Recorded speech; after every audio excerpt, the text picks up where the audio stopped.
Hi guys, nagluto nga pala ako ng supas. Nilagay ko na yung gatas guys, na 3 lata na malalaki. Ayan ah.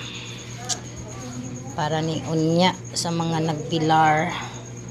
So yan, lami na kaayong timplada. O man ang timpla, ano, tikman mo. Tikimin mo, tikimin.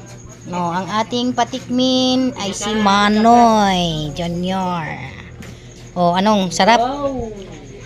Makalimutan mo ang pangalan mo. Isang kulo na. Isang kulo. Kulang pa sa ano. Isang kulo pa yan. Wala pa Manoy, kulo pa yan. Pakuluin pa natin.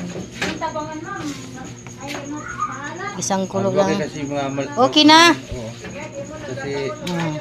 Pakuluin pa natin ng isang kulo.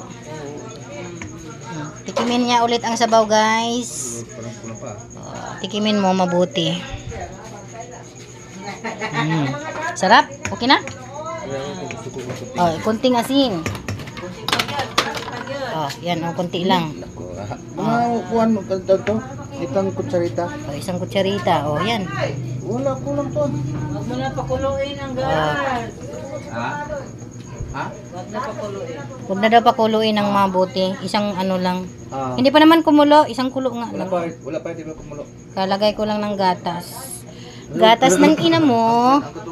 Masarap, malinamnam, at masustansya. So, ayan naman guys. At maraming salamat sa panonood. Bye-bye.